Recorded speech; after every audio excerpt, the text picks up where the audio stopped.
নমো তচ্ছা ভগবতো অরহতো সম্মা সম্বুদ্ধচ্ছা।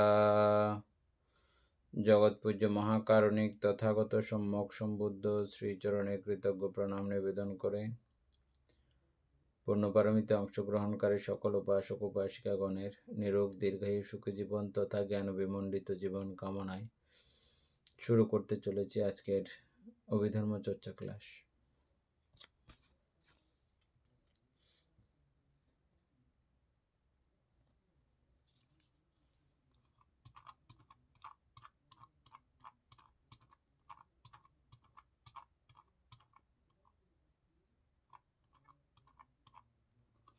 আমাদের page number কত ছিল কালকে?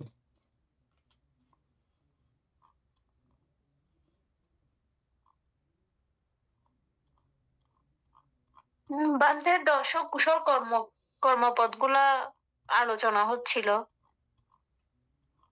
তো এগুলা কি জন্য আসছে তো আমি জানি না, আমি এর আগে 2 দিন ক্লাস করতে পারিনি, যে এমনি কালকে দর্শক কুশল কর্মপদগুলো আলোচনা হয়েছে, মানে হয় নাই, ওই অপচয়ন পর্যন্ত হয়েছে।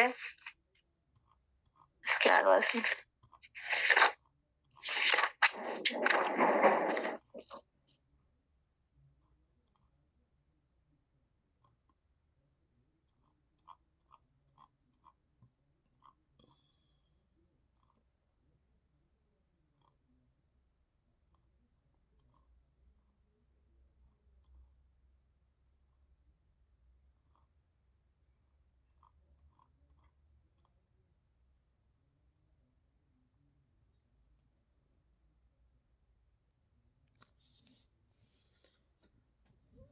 দীপেন বাবু বইয়ের বৃত্তটা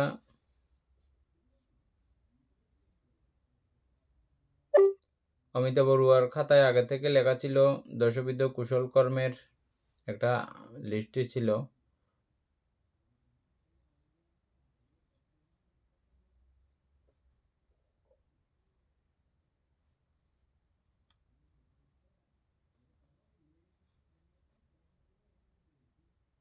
বইয়ের বৃত্তটা অন্য একটা কথা ছিল এটা।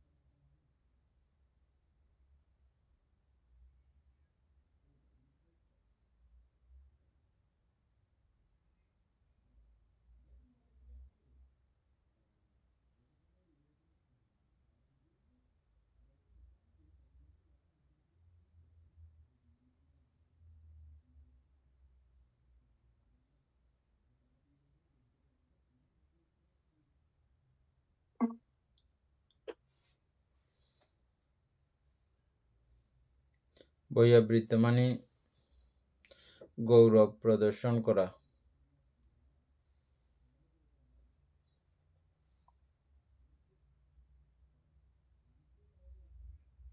না। বইয়ের বৃত্ত মানে হচ্ছে যে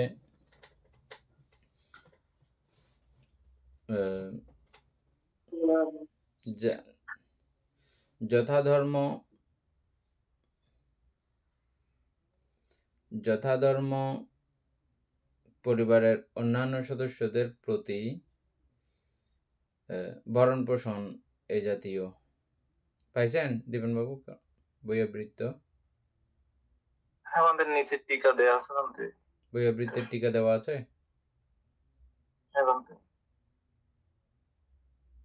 টিকাটা পড়েন তো। সেবা পরিচর্যা, নিজের কাজে ন্যায় দেশের ও দশের কাজ করা, অর্জিত পুণ্য জনসাধারণকে বিদায় দেওয়া পুণ্যদান, ইহা মাৎসর্যের প্রতিপক্ষ। 5 নাম্বারটা শুধু।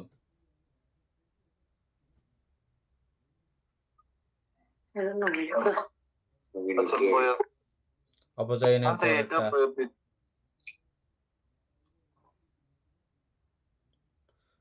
বৈয়াকৃত্য বলতেছে। বৈয়াকৃত্য বলতেছে যে এবং ও বৈয়াকৃত্যর অর্থ হচ্ছে যে কি আহ,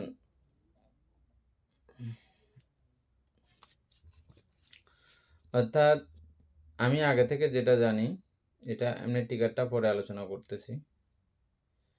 আমরা যাদের কাছ থেকে উপকৃত হই যথাধর্মত অনুসারে, যেমন আমার পরিবারের প্রত্যেকটা সদস্য কাছ থেকে আমি উপকার ভোগ করি, আমার পাড়া প্রতিবেশী, গ্রামবাসী সকলের কাছে আমি উপকার পাই। এই উপকারের প্রত্যুপকার স্বীকার করা, উপকারের প্রতি কৃতজ্ঞতা প্রকাশ করা এবং সম্ভব হলে উপকারীর কে যেমন উপকার পেয়েছি আমিও তাকে উপকার করে দেওয়া। এটা টিকারটা এবার পড়েন তো আবার ওই জায়গাটা। বিশেষ করে এখানে থাকবে যে এই মাতা পিতার ভরণ পোষণ, স্ত্রী পুত্রের ভরণ পোষণ, এই জাতীয় কথাটা থাকবে।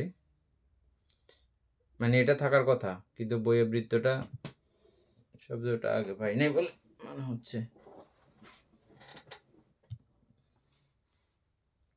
আপনি টিকা পড়তেছেন যে এটা কোন জায়গার? আচ্ছা, টিকা তো এখানে নিচে আছে তো। মানে সেবা পরিচর্যা, নিজের কাজের নিয়ে দেশ দোষের কাজ করা, এটা উপাসিকা ইন্দ্রপূর্ব বলে। বৈরাবৃত্ত সেবা, সেবা বৈরাবৃত্তর অর্থ হচ্ছে সেবা। ইন্দ্রপূর্ব বলেন। বলতে বৈয়াবৃত্ত হলো সেবা পরিচর্যা বা কোনো কাজ করার জন্য নিজেকে নিয়োজিত করা। এটি বৌদ্ধ ও জৈন ধর্মে একটি ব্রত বা পুণ্য কাজ হিসেবে বিবেচিত হয়, যেখানে একজন ব্যক্তি অন্যের সেবা ও যত্নের মাধ্যমে নিজের কর্তব্য পালন করে। এই ব্রত পালনের মাধ্যমে পুণ্য লাভ করা যায়। বলতে এইটুকু। ঠিক আছে।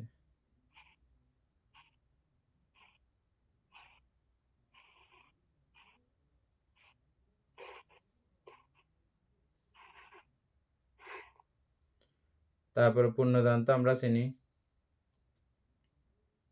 মানতে বৈয়াকৃত্য অর্থ আমরা ওই যেটা আগে এই দশ কুশল কর্মপদের মধ্যে এটা হচ্ছে সেবা। সেবাকে আমরা মূলত এভাবে দেখেছিলাম যে অর্থাৎ মানে অন্যের নিঃস্বার্থভাবে অন্যের জন্য কাজ করে যাওয়া। যেমন কি আমরা এই যে এই স্কুল স্কুল তৈরি করা বা কোনো হাসপাতাল তৈরি করে দেওয়া, সেটা হচ্ছে যে অন্যজনের উপকারে যে কাজটা লাগবে যে ওইভাবে ওইগুলা স্থাপন করে দেওয়া বা তৈরি করে দেওয়া, এটাও কিন্তু বৈরাগীদের একটা অন্তর্গত, তার সেবার অন্তর্গত। এবং সে কাজটা যদি অর্থাৎ আমরা অষ্টমহাকুশলের মধ্যে যে জ্ঞান সম্প্রযুক্ত যে চিত্তটা আছে, ওই চিত্তটা নিয়ে যদি কাজ করে তাহলে এটার ফল মানে অনেক এই ইয়া হয় আর কি। মানে এই সেবাটার মাধ্যমেও কিন্তু জ্ঞান সম্প্রযুক্ত কুশল চিত্তটা উৎপন্ন করা যায়। এভাবে বলেছিলাম। তারপরে আচ্ছা ঠিক আছে, তাহলে বৈয়াকৃতটা হয়েছে না?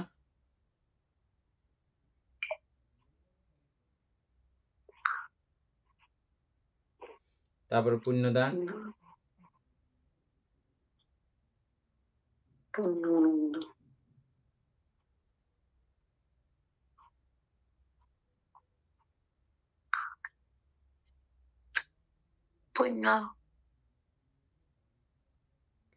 পুণ্যদান কি? পুণ্যদান তো মানতে অর্থাৎ আমরা যে একটা ভালো কাজ করেছি এবং সেটা থেকে যে পুণ্য অর্জনটা করেছি সেটা আমরা মানে আমরা অনেক সময় যে মানে ওটা অন্যজনের মধ্যে সেটা বিলিয়ে দিই যে আমার এই পুণ্যের ফলটা আমি ওনাকে দান করছি বা ওভাবে করছি, ওইটাই আর কি পুণ্যদান। হ্যাঁ, কাউকে করা, যেটা আমরা পানি ঢালার মাধ্যমে পুণ্যদান করি। তবে একটু করে করি, ভিডিওটা করি তারপরে বলতেছি। আচ্ছা, যাই হোক, তাহলে আমরা দুইভাবেও জানলে কোনো অসুবিধা নেই। তারপরে পুণ্য বান্তে অনুমোদন। আর বান্তে পুণ্যদান সম্পর্কে আরেকটা বিষয় হচ্ছে যে আসলে কি পুণ্যদান কি অন্যজনকে দেওয়া যায়? আমরা অনেক সময় দেখি যে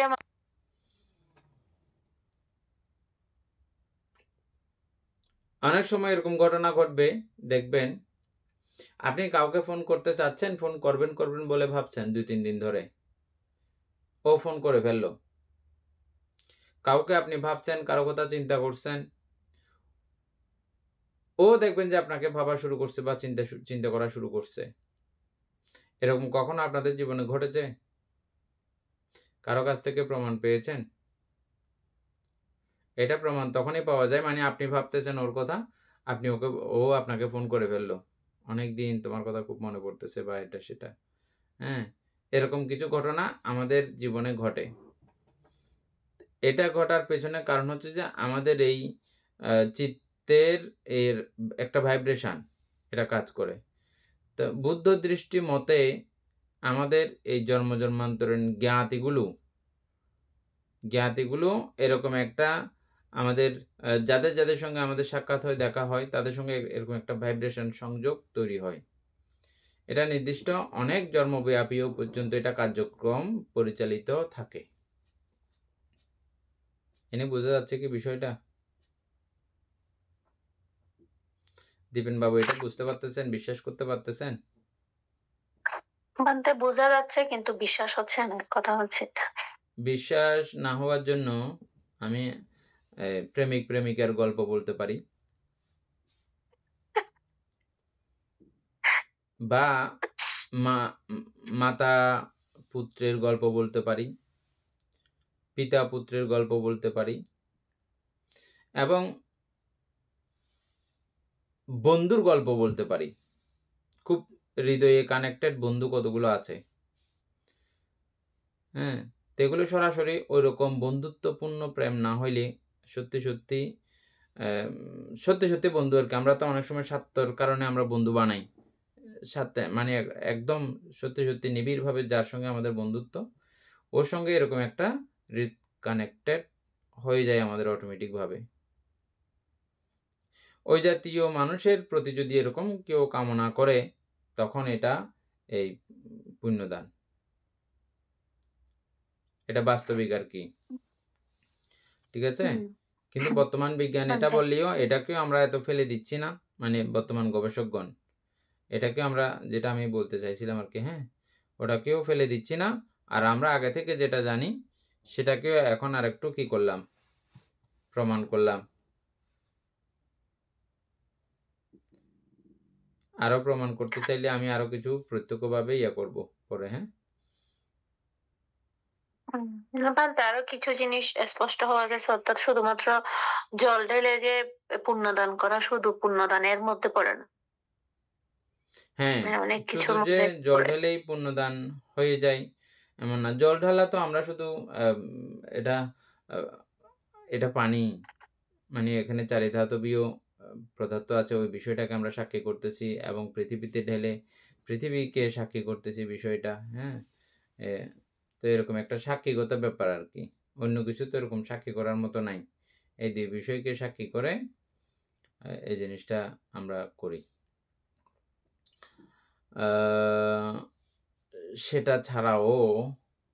সেটা ছাড়াও বুদ্ধের মূল ধর্ম, মৌলিক ধর্ম, প্রধান বিষয়টাকে বাঁচাইতে গেলে আমাদের অনেক কিছু অলঙ্কৃত করতে হয়। যেমন আমরা মানুষ, আমাদের তো এটা তো আমাদের ডাইরেক্ট সরাসরি শরীরের অঙ্গ প্রত্যঙ্গ জিনিস না। আমরা অলঙ্কৃত হয়ে থাকতে হয় না, বস্ত্র অলঙ্কার যুক্ত হয়ে থাকতে হয় না, না হলে আমাদেরকে কিরকম লাগে। ঠিক বৌদ্ধ ধর্মের মূল অবকাঠামো, মূল বিষয়টা আছে, কিন্তু এটার একটা অলঙ্কার, এটা একটা ভূষণ, এটাকে একটা মানুষের কাছে উপস্থাপন করার জন্য কিছু বাহ্যিক কিছু বিষয়ের প্রয়োজনীয়তা আছে। এটাকে ফেলে দেওয়ার মতো না, এটা ফেলে দিলেও হবে না। আর সেটা ছাড়াও আপনারা তো এতক্ষণ এটাও বুঝতে পারছেন যে সরাসরি এটার একটা প্রত্যক্ষ ব্যাপার কিন্তু আছে।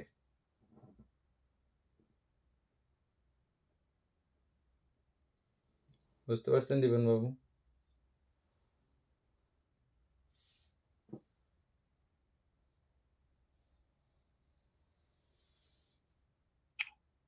ভারতে হুম মনে করেন আমরা তো প্রত্যেকদিন ক্লাসে পুণ্যদান করি, হুম তো এটা যদি অনুমোদন না না হয় তাহলে কি সেটা কি আমার যাদের উদ্দেশ্যে পুণ্যদান করতেছি তারা কি সেটা পাবে? তারা অনুমোদন করার জায়গায় না থাকলে তারা পাবে না, কিন্তু এটা আমার ডিউটি। আবার এটার মাধ্যমে তারা পাক না পাক, এটা কিন্তু আমার ব্যক্তিগত পুণ্য, কিন্তু অপরকে পুণ্যদান করা আমি অপরের জন্য দিচ্ছি বটে, কিন্তু সেটা মেজর বিষয় না। মেজর বিষয় হচ্ছে যে এরকম একটা চেতনা উৎপন্ন করা, এটা জ্ঞাতিগণের প্রতি কৃতজ্ঞ হয়ে পুণ্যদান করা। এবং জ্ঞাতি বলতে আমাদের যদ্দূর বিস্তার আমরা করতে পারি আমাদের চিত্তকে, জ্ঞাতি তো পরিধি বিশাল, জ্ঞাতি পরিধি বিশাল এটা। হ্যাঁ, বুদ্ধমতে জ্ঞাতির এগুলো জন্মান্তরীণ জ্ঞাতি বললে এখানে সর্বনাশ, পুরা বিশাল একটা ব্যাপার হয়ে যাবে। আমরা তো ইহজন্মের জ্ঞাতিকে শুধু বুঝতেছি যে, কিন্তু বুদ্ধমতে এটা জন্মান্তরের জ্ঞাতি যেভাবে বলে বুদ্ধ, সেটা দেখতে গেলে এখানে এক বিশাল কাণ্ড। হ্যাঁ, ওই জ্ঞাতির প্রতি আমাদের কৃতজ্ঞতা নিবেদন করার অবস্থা আর কোনো কিছুই থাকে না। আমরা এই পুণ্যদান করার মাধ্যমেই আমরা তাদেরকে স্মরণ করি, পুণ্যদান করি। আচ্ছা, যাই হোক, এটা সম্পর্কে আমি পার্সোনালি ক্লাসের বাইরে আবার কথা বলবো। হ্যাঁ, ক্লাস শেষ হলে, ঠিক আছে? মানে আরও কিছু বুঝে দিলে আপনারা আরও বুঝবেন, তবে আমি এটা এমনি ইয়াতে করতে চাচ্ছি না, লাইভের মধ্যে ইয়া করতে চাচ্ছি না, ঠিক আছে? তারপরে হচ্ছে যে অনুমোদন, পুণ্য অনুমোদন। কেউ আপনাকে পুণ্য দিচ্ছে, পুণ্য অনুমোদন করা, এটা যেভাবে এতক্ষণ বলতেছি, ঠিক অনুমোদনটাও এর অপোজিট সাইড। আপনাকে কেউ পুণ্য করাতে চাচ্ছে বা পুণ্য ইয়া করতে চাচ্ছে, ওটা আপনি অনুমোদন করলেন, বুঝছেন? যেমন কেউ একটা ইয়া করেছে, শুভ কাজ, ভালো কাজ করতেছে, মাঙ্গলিক কাজ করতেছে, আপনি ওটাতে সাধু দিলেন, সম্মতি জানাইলেন, মন থেকে প্রীতি জানাইলেন, স্বাগত জানাইলেন, এগুলো হচ্ছে পুণ্যকে অনুমোদন করা।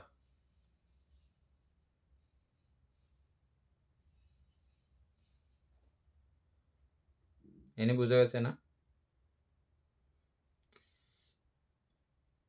বানতে হ্যাঁ। বইয়ে কি লেখা আছে জানি না, বইয়ের লেখাগুলো আমরা আবার পরে পড়বো। হ্যাঁ, বানতে তারপরে পুণ্যদানের পরে কি আছে, অনুমোদনের পরে কি আছে? ধর্ম শ্রবণ।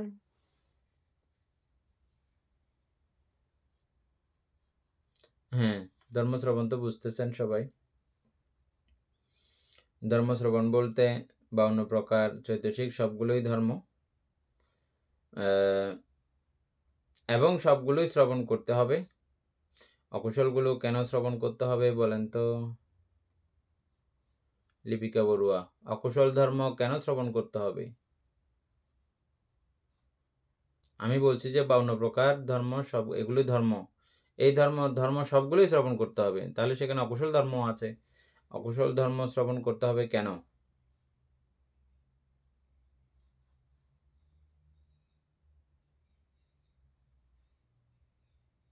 ওই তো নাই। কাকে জিজ্ঞেস করছি যে বলার জন্য? সুস্মিতা বড়ুয়া না সুমিতা বড়ুয়া? তারপরে পুতুল বাবু বলেন।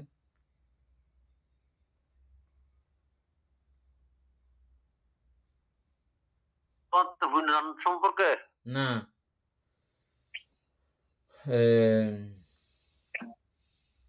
পুণ্য অনুমোদন ধর্ম শ্রবণ সম্পর্কে বলছি যে।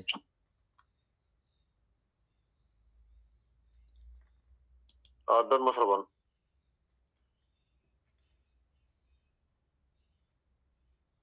ধর্ম শ্রবণের ব্যাপারে একটু পুণ্য আছে আর কি বলতে। ধর্ম শ্রবণ, ধর্ম অর্থাৎ কুশল কর্ম কি কি করলে মানে মানুষের জীবন উন্নতি এটার বিষয় আর কি বলতে ধর্ম সমান করলে মানে এরকম বলতে আচ্ছা যাই হোক, আমি কথা বলতে বলতে আপনি অন্য কিছু ভাবতেছিলেন, মানে আগের কথাগুলো বলতে ভাবতেছিলেন, মূল কথাটা এটা শুনতে পারেন নাই। এরকম হয় অনেক সময়, আমি এটা বলে গেছি আগেরটা নিয়ে আপনি চিন্তা করতেছেন, কিন্তু পরের কথা চলে যাচ্ছে যে এরকম যখন হবে তখন আবার যে রিপিট জিজ্ঞেস করবেন, মানতে আমি ওই বিষয়টা বুঝি নাই তো, রিপিট জিজ্ঞেস করবেন, বুঝছেন? দীপেন বাবু বলেন।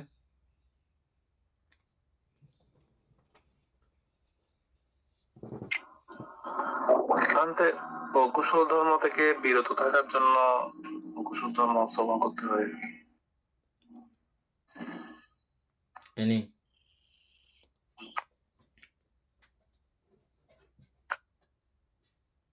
বান্তে অর্থাৎ 52 প্রকার চৈতসিকের মধ্যে অকুশল যে চৈতসিক বা যে ধর্মগুলো আছে, ওগুলাও কিন্তু মানে ধর্মশ্রবণের মধ্যে, ধর্মশ্রবণের হচ্ছে অন্তর্গত। তাহলে অকুশল গুলা কেন আমরা অকুশল গুলো কেন ধর্ম মানে শ্রবণ করি? কারণ হ্যাঁ, আমাদের অকুশলও কিন্তু ধর্ম শ্রবণ ওগুলা করতে হবে। কারণ অকুশল সম্পর্কে আমরা যদি জ্ঞাত হই, তাহলে কিন্তু আমরা কুশল কাজটা করতে পারবো। অকুশল সম্পর্কে আমাদের যদি জ্ঞানটা না থাকে, বা এই এই কাজটা করলে বা প্রাণী হত্যা করলে বা লুভচিত্ত উৎপন্ন করলে, দেশচিত্ত উৎপন্ন করলে আমাদের মানে কি কি ফল ভোগ করতে হবে, বা সেজন্য ওইটার থেকে এই ইয়ার জন্য আমরা সব এই অকুশলটা মানে কুশল কাজ করার জন্য কিন্তু আমাদেরকে অকুশলটা কিন্তু শ্রবণ করতে হবে। জানি না। ঠিক আছে, খুব সুন্দর করে হয়েছে। অকুশল ধর্মের শাস্তি না বুঝলে আমরা এটা বন্ধ করব না তো, ওটা শাস্তিটা বুঝলেই আমরা অকুশল করা বন্ধ করব। সেজন্য না শুনলে এটা শাস্তি আপনি কেমনে বুঝবেন? না বুঝলে, না শুনলে, এই জন্য ধর্ম উপদেশ। আচ্ছা যাই হোক, এখানে সে কথা নাই, এখানে শুধু হচ্ছে যে ধর্মশ্রবণ। ধর্মশ্রবণ বলতে চতুরার্য সত্য ধর্মশ্রবণ করা, এটা হচ্ছে যে দশবিধ কুশল কর্মের মধ্যে একটা। 9 নাম্বার ধর্ম উপদেশ বা ধর্ম দেশনা করা, এটাও পুণ্যকর্ম। তারপরে দৃষ্টি ঋজু কর্ম। দৃষ্টি ঋজু কর্ম হচ্ছে যে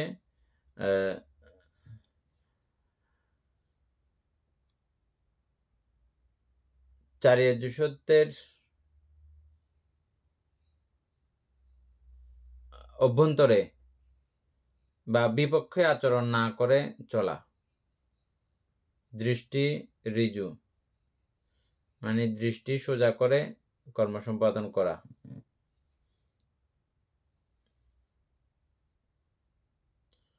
বা সম্যক দৃষ্টি পথে চলা।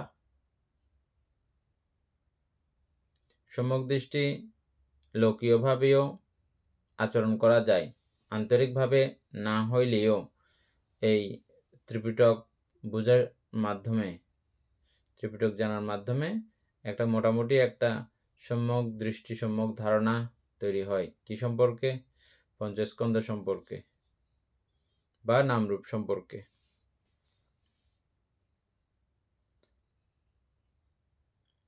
এখানে একটা টিকও আছে।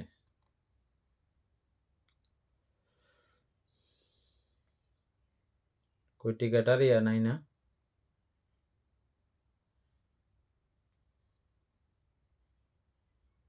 দীপেন বাবুর টিকাটা কোথায়? বাংলাতে 179 পৃষ্ঠে আছে তো, নিচ থেকে।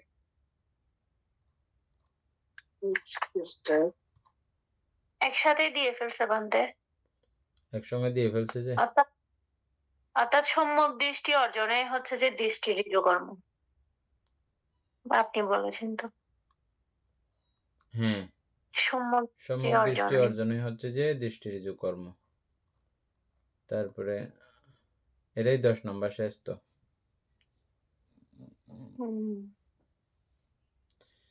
তারপর হচ্ছে যে এই দ্বাদশ অকুশল এবং অষ্টমহাকুশল এক কোণে 20 কামবচর চিত্তের কামবচরের কর্ম বলিয়া পরিগণিত। এটা তো আমরা আগে থেকে জানি। তারপরে এখান বান্তে থেকে রূপবচর।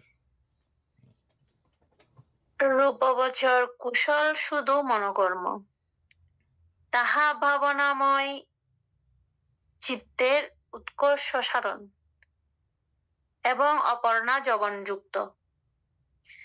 ধ্যানাঙ্গানুসারে ইহা পঞ্চবিধ।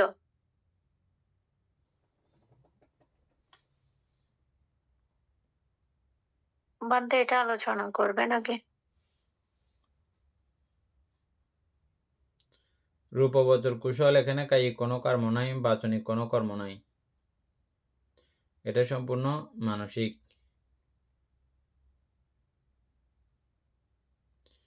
ব্যাকেটের মধ্যে দেওয়া আছে কি চিত্তের উৎকর্ষ সাধন, এটা আমরা পড়ে আসছি, সবাই জানি।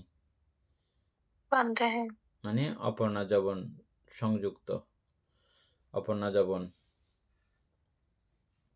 ন্যূনতম অপর্ণা হইতেই হবে, প্রথম ধ্যানের অপর্ণা। সেখান থেকেই এই রূপবচর কুশলের সূচনা।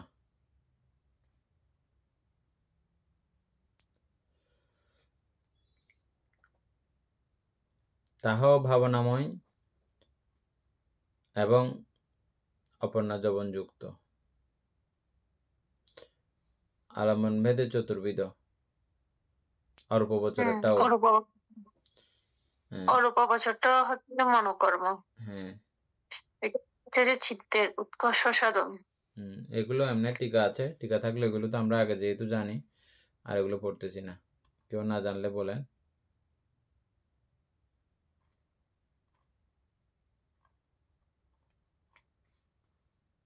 দীপন বাবু জানেন না? তাহলে আর বলতে হচ্ছে না, এরপরেরটাতে যাই।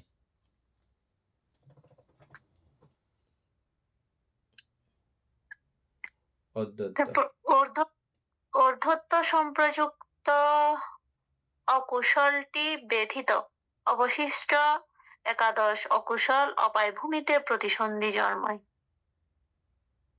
অবশিষ্ট একাদশ অকুশল অপায়ভূমিতে প্রতিসন্ধি জন্মায় এবং প্রবর্তনকালে দ্বাদশ প্রকার অকুশল সমস্তই সপ্তবিধ অকুশল বিপাকের আকারে কামলোকের সুগতি দুর্গতি সর্বত্র এবং রূপলোকে যথোচিতভাবে বাস্তুর ধারানুসারে উৎপন্ন হয়। উপেক্ষা অধ্যত্ত সম্প্রযুক্ত অকুশল ব্যথিত অবশিষ্ট।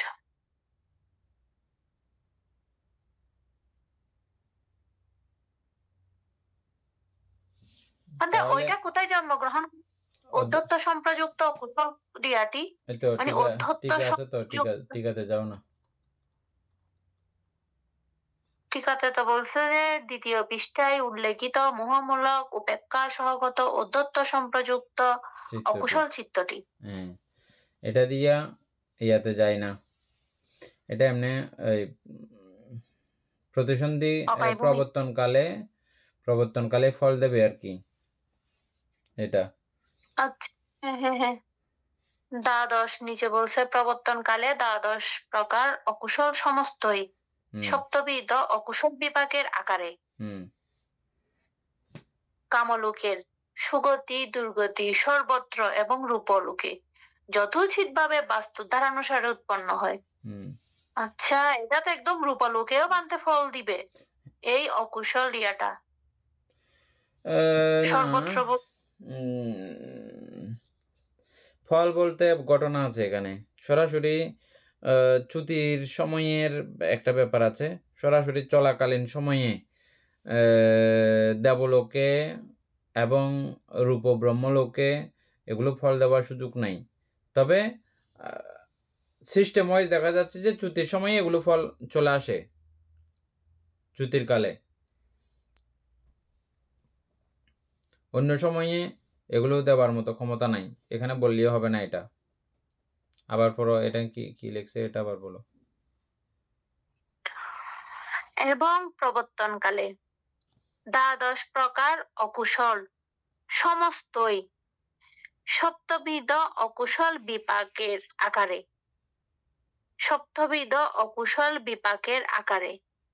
কামলোকের সুগতি দুর্গতি সর্বত্র এবং রূপলোকে যথোচিতভাবে বাস্তুর ধারানুসারে উৎপন্ন হয়।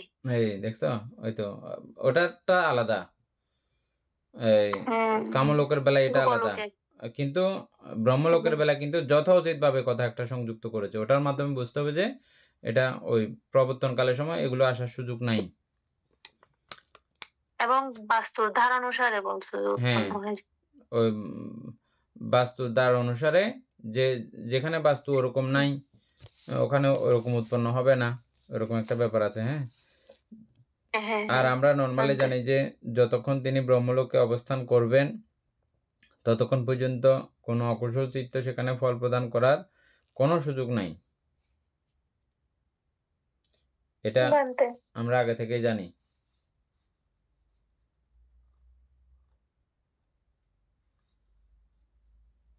তাহলে এই অদ্বৈত ছাড়া বাকি 11টি চিত্ত প্রত্যেকটি অপায়ভূমিতে প্রতিসন্ধি জন্মায়। তবে সরাসরি এই চিত্তগুলোর ক্ষমতা নাই। এই চিত্তগুলো সবগুলো ইয়ার মাধ্যমে, কিসের মাধ্যমে? সন্তির উপেক্ষা স্বগত সন্তিরণ চিত্তের মধ্য দিয়েই সবগুলো বিপাক প্রদান করে এই 11টা চিত্ত। এবং প্রবর্তনকালে দ্বাদশ প্রকার অকুশল সমস্তই সপ্তবিধ অকুশল বিপাকের আকারে। সপ্তবিধ অকুশল বিপাক কোনগুলো? ওই যে পূর্বজন্মকৃত ওই আকারে মানে ওগুলার বানতে। কি? আচ্ছা আচ্ছা বুঝছি, সপ্তবিধ অকুশল বিপাক আকারে। হ্যাঁ হ্যাঁ পূর্বজন্মকৃত যে অকুশল বিপাক গুলো আছে, উপেক্ষা সহগত চক্ষু ওগুলোর আকারে, হ্যাঁ এগুলাই। এগুলোর আকারে বিপাক দেবে, যার যেটা আছে আর কি, আছে যার যেটা আছে। তবে ওই যার যেটার মধ্যে রূপলোকের কথা, এটা যথাউচিত ভাবে, যথাউচিত মানে ওর এটা পাওয়ার ক্ষমতা থাকলে না। যেমন দুঃখ পাওয়ার ক্ষমতা নাই দেবগণের, সুখ পাওয়ার ক্ষমতা নাই নারকীগণের, আমরা এটা আগে থেকে জানি না। বানতে। এটা ছাড়াও আরো আমরা আরো জানি, বিশেষ করে কি দ্বিহেতুক পুদ্গলগণের মানুষ দ্বিহেতুক, ওনার কাছে ত্রিহেতুক কোনো ফল উৎপন্ন হবে না, এটাও আমরা জানি, জানি না? বানতে। আর ত্রিহেতুকদের কাছে সমস্ত ফল উৎপন্ন হয়। অহেতুকগুলোও চলে আসবে ফল।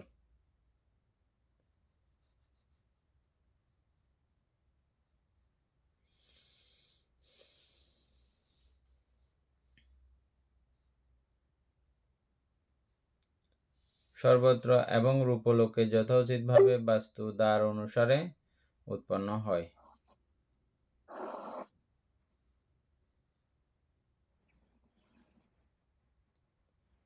তারপরে হচ্ছে যে তারপরেটা কামাবছর কুশল কামসুগতিতে প্রতিসন্ধি জন্মায়। কামাবছর কুশল কামসুগতিতে প্রতিসন্ধি জন্মায় এবং প্রবর্তন কালেও তদ্রূপ মহাবিপাক রাশি উৎপন্ন করে। কিন্তু অহেতুক বিপাক আটটি কামলোকের সর্বত্র ও লোকে যথোচিতভাবে উৎপন্ন হয়। সে কামাবচর কুশলের মধ্যে ত্রিহেতুক উৎকৃষ্ট কুশল, ত্রিহেতুক প্রতিসন্ধি প্রথম ঘটায় এবং সে প্রবর্তনকালে 16 প্রকার বিপাক 8 সহেতুক 8 অহেতুক উৎপন্ন করে। ত্রিহেতুক নিকৃষ্ট ও দ্বিহেতুক উৎকৃষ্ট কুশল দ্বিহেতুক প্রতিসন্ধি ঘটায় এবং সে প্রবর্তনকালে ত্রিহেতুক বিরহিত দ্বাদশ বিপাক 8 অহেতুক 4 দ্বিহেতুক উৎপন্ন করে। দ্বিহেতুক নিকৃষ্ট অকুশল অহেতুক প্রতিসন্ধি ঘটায় এবং সে প্রবর্তনকালে 8 প্রকার অহেতুক বিপাকে উৎপন্ন করে।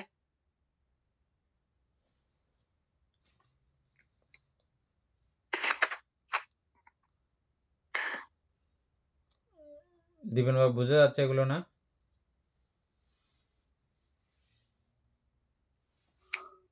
বানতে ব্যাখ্যা করার প্রয়োজন আছে তো,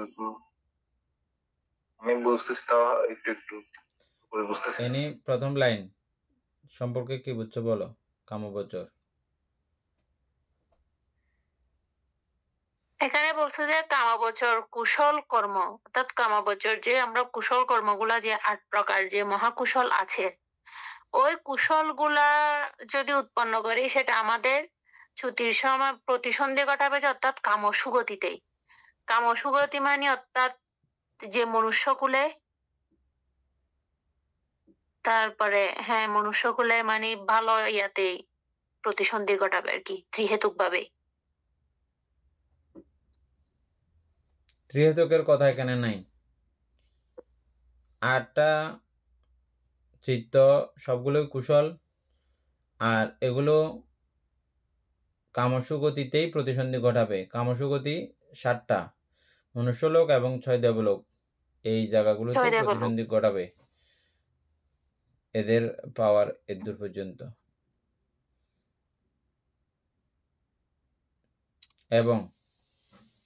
এবং প্রবর্তনকালেও তদ্রূপ মহাবিপাক রাশি উৎপন্ন করে। এটা শুধু প্রতিসন্ধি ঘটাইতে পারে এমন না, এগুলো আবার প্রবর্তনকালেও মহাবিপাক রাশি আকারেও এগুলো উৎপন্ন হয়।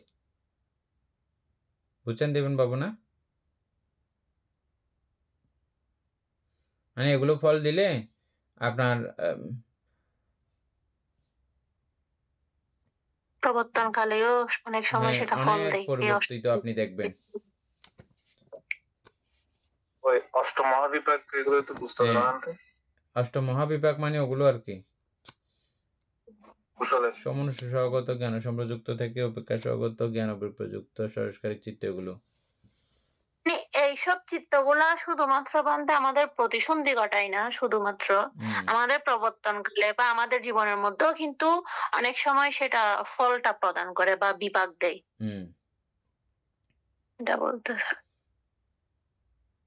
কিন্তু কিন্তু কিন্তু অহেতুক বিপাক ৮টি কামলোকে সর্বত্র রূপলোকে যথোচিতভাবে উৎপন্ন হয়। কিন্তু অহেতুক বিপাক ৮টি কামলোকের সর্বত্র ও রূপলোকে যথোচিতভাবে উৎপন্ন হয়। বুঝা গেছে? অহেতুক আত্মানি ওগুলা পূর্বজন্মকৃত অহেতুক গুলা। কিন্তু অহেতুক বিপাক ৮টিই কামলোকের সর্বত্র, কামলোকের সর্বত্র মানে ৭ প্রকার ভূমি, হ্যাঁ, মনুষ্যলোক এবং ৬ দেবলোক, সর্বত্র ও রূপলোকে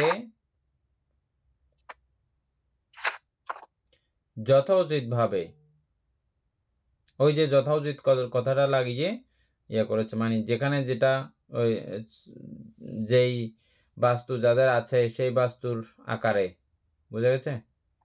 যথোচিত ভাবে উৎপন্ন হয়। আর কোনো সমস্যা আছে এখানে? এগুলো কুশলের আবার কুশলের অহেতুক কুশল। বানতে বুঝছি তো, এগুলো একদম রূপলোকেও কি এভাবে ওগুলা ফল দেয়? যথোচিত ভাবে। কুশলের ফল দিতে তোমার অসুবিধা কোথায়? অকুশল আসবে না, এটাই না কথা। অকুশল আসবে না, কিন্তু কুশল হলেও এটা ইয়া না, সামান্য না, এটা মানে অষ্টমহাকুশলের মতো। সামান্য হইলে কোনো অসুবিধা নেই, উৎপন্ন হতে পারবে। যথোচিত ভাবে মানে যেগুলো তোমার ব্রহ্মলোকে মানে যে পরিবেশটা আছে ওইখানকার মতো করে যদি ওইটা পাওয়ার মতো উপযোগী হয়, হয়তো ঠিক আছে, তখন এটা উৎপন্ন হবে। যে এই জন্য যথোচিত বলছে, মানে সবকিছু বুঝে শুনেই ইয়ে করতে হবে। যথোচিত বলছে মানে এখানে অনেক কিছু বুঝে নিতে হবে। বুঝা গেছে এখন? বানতে হ্যাঁ।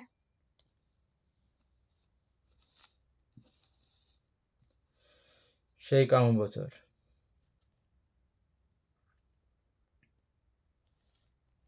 বানতে তাহলে অর্থাৎ আমরা মনুষ্যকুলের মধ্যেও কিন্তু এটার ফলটা কিন্তু দেখতে পাই। মানে পারিবারিক ভাবে হয়তো বা আর্থিক ভাবে অনেক সমৃদ্ধ, কিন্তু হয়তো বা প্রতিবন্ধী বা ওনাদের জন্মটা হয় এই অহেতুক পুদ্গল হিসেবে বা প্রতিবন্ধী বা যে কোনো একটা সমস্যা সাইড সমস্যা আছে। তার মানে এগুলা হ্যাঁ, উনার কুশল কর্মের ইয়াটা আছে। কিন্তু এটা হয়তোবা প্রতিসন্ধির সময় এটা ফল দিয়ে ফেলছে। হুম।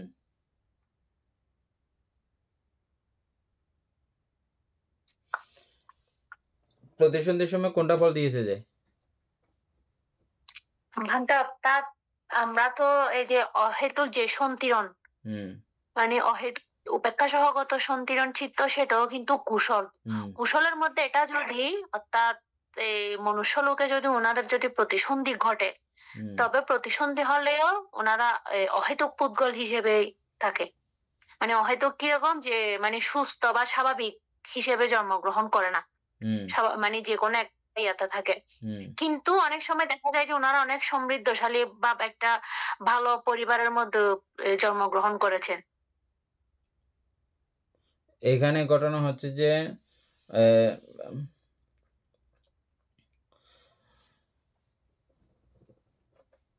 অহেতুক যারা পুদ্গল তাদের কাছে এই দ্বিহেতুক এবং ত্রিহেতুক কুশলগুলোর প্রভাব তাদের জীবনে প্রভাবান্বিত হতে পারে না। উদাহরণ বলি, আমরা অনেক সময় ধনী মা বাবার ঘরে জন্ম হয়েছে, বিশাল করে খাচ্ছে দাচ্ছে এটা সেটা, পাগলে কি বুঝে বালা খাবো আর ভালা খাবো সবর, বুঝে গেছে জিনিসটা?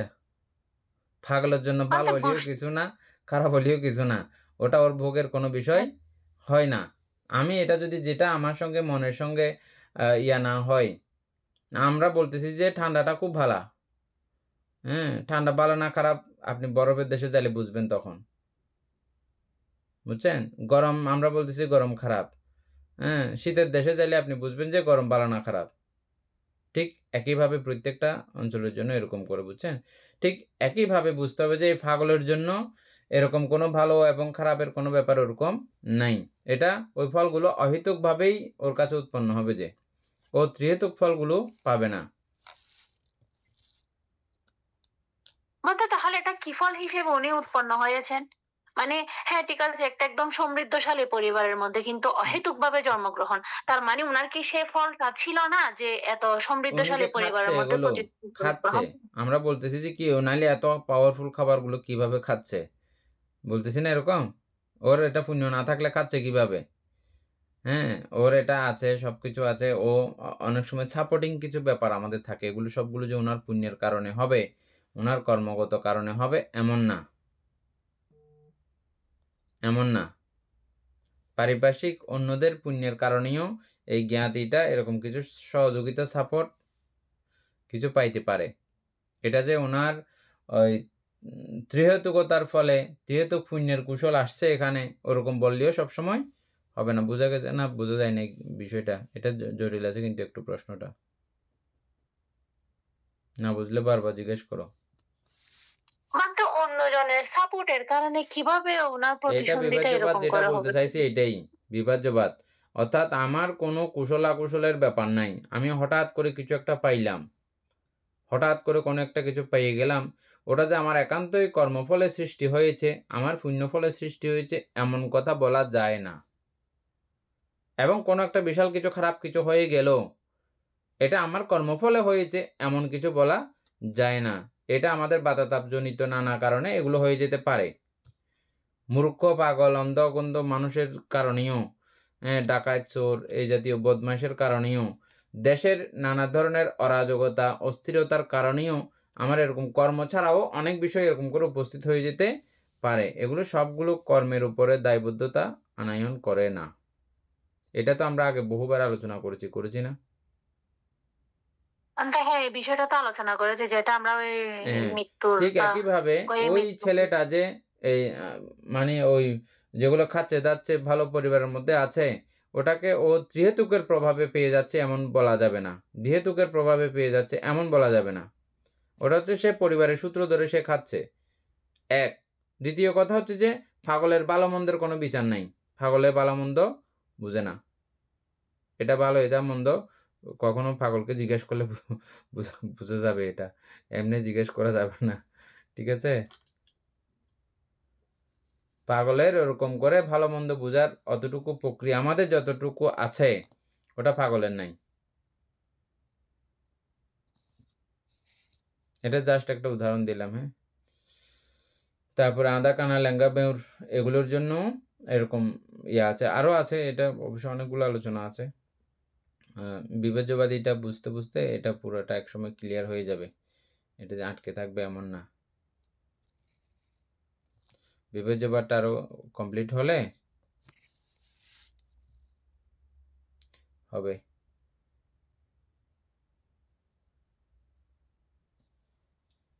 তাহলে এই বিষয়টা আমরা কালকে আরো একটু আলোচনা করি নাকি?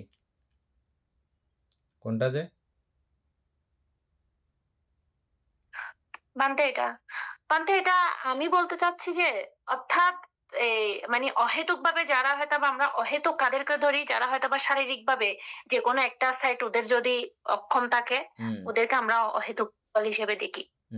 তো এখন কথা হচ্ছে যে উনি অহেতুক, আমরা যদি ধরি উনি হয়তো বা চলাফেরা করতে পারে না, প্রতিবন্ধী বা স্বাভাবিকভাবে হাঁটাচলা করতে পারে না, হুইল চেয়ার নিয়ে চলাফেরা করে, কিন্তু ওনার জ্ঞান, ওনার বিবেক, ওনার সবকিছুই কিন্তু একজন সুস্থ সবল মানুষের থেকে অনেক বেশি।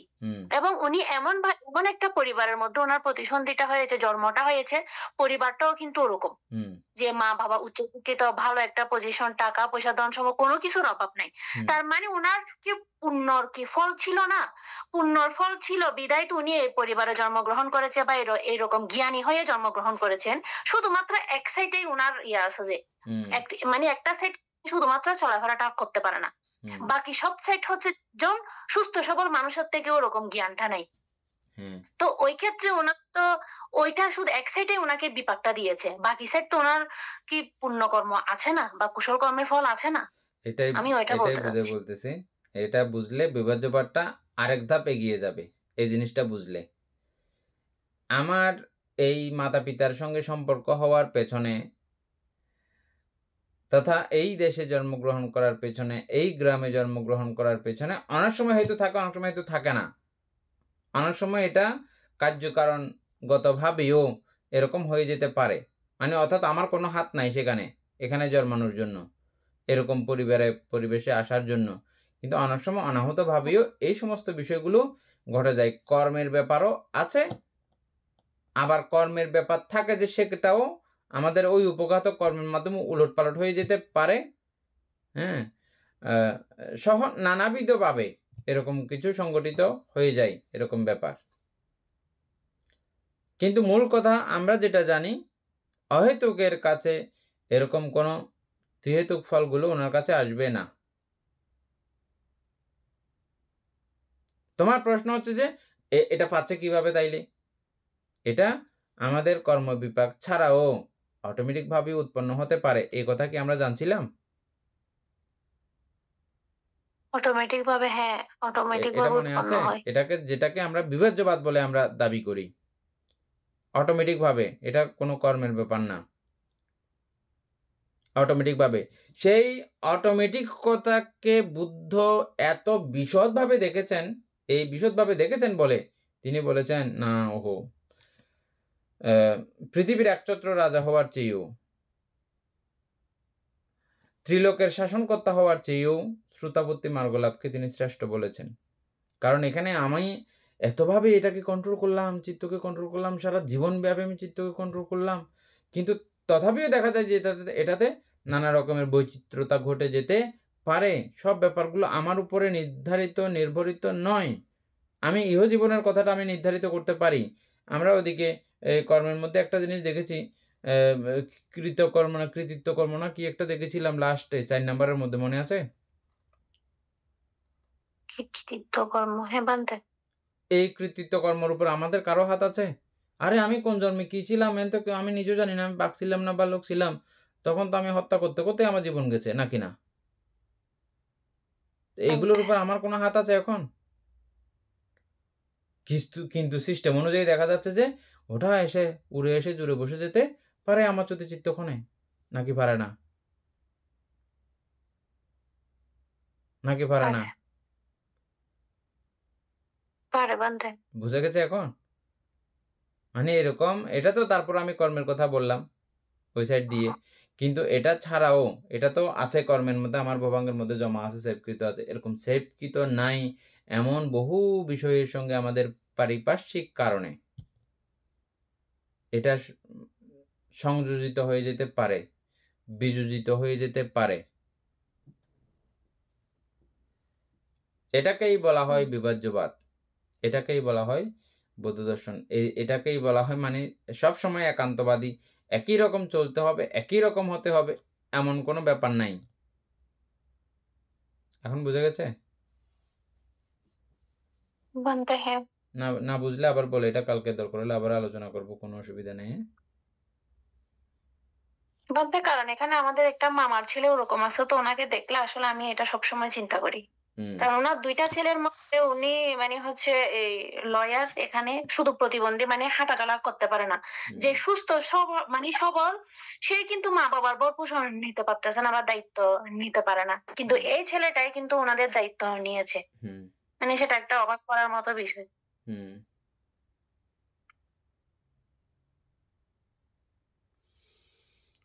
আচ্ছা, যাই হোক, এমনি অহেতুক তো চেনা হয়েছে, আর অহেতুক ভাবেও জন্মগ্রহণ করলে অহেতুক চিত্তগুলো অনেক শক্তিশালীও আছে, এরকম আমরা দেখতেছি না।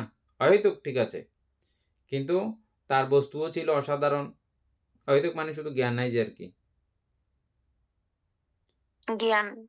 জ্ঞান নাই যে। অহেতুক মানে কি? জ্ঞান নাই আর আর যদি জ্ঞান থাকে তাদেরকে কি কি বলা যায়, মানে শারীরিক ভাবে প্রতিবন্ধী, মানে চলাফেরা করতে অহেতুক পারে না, মানে কিন্তু জ্ঞান অনেক নাই না জ্ঞান আছে। শুধু, আরো তো তিনটা না হেতু: লোভ হ্যাঁ, লোভ, দেশ, মোহ। অলোপদেশ অলোপদেশ, মোহ, মোহ। ঠিক আছে। এগুলো অহেতুক, ঠিক আছে। কিন্তু আরেকটা জিনিস মাথায় রাখতে হবে যে অহেতুক হইলেও ওই বিষয়টা দান করার সময় এটা আমি যদিও বা বলতেছি যে এটা কোনো হেতু নাই, তথাপিও ওই জিনিসটা যখন যায়, আমি যখন দিই, বাধ্যগত খুব সুপ্তভাবে একটা অলোভের একটা ব্যাপার সেখানে খুব সূক্ষ্মাতি সূক্ষ্মভাবে এটা থাকতে হবে, বাধ্যগত।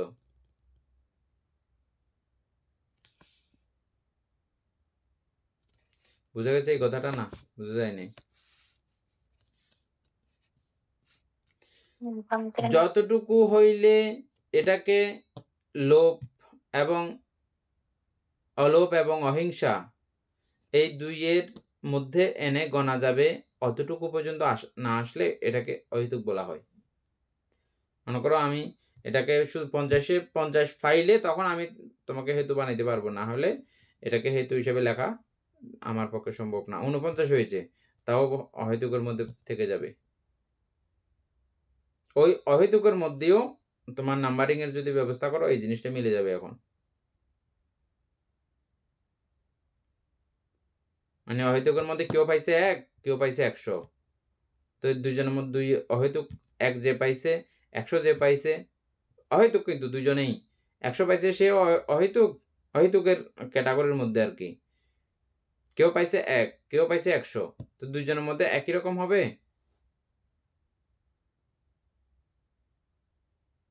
না বানতে দুইজন কেমনে একই হবে? তো অহেতুকও সবাই একই রকম হবে না। অহেতুকের মধ্যে কেউ কেউ এরকম প্রতিভাদীপ্ত, শক্তিশালী এরকম থাকতে পারে।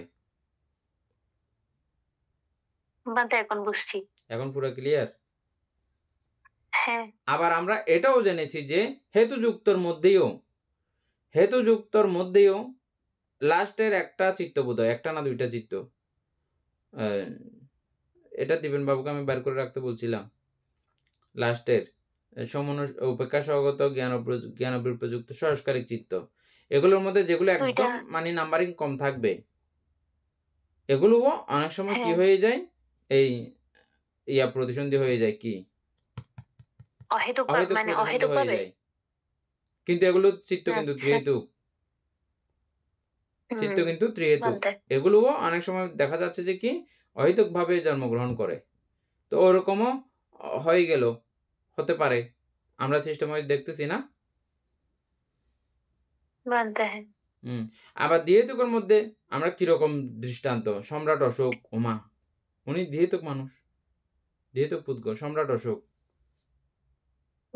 আজ অবধি তার নাম শুধু ভারতবর্ষ নয়, সারা ওয়ার্ল্ডের মধ্যে বিরাজমান।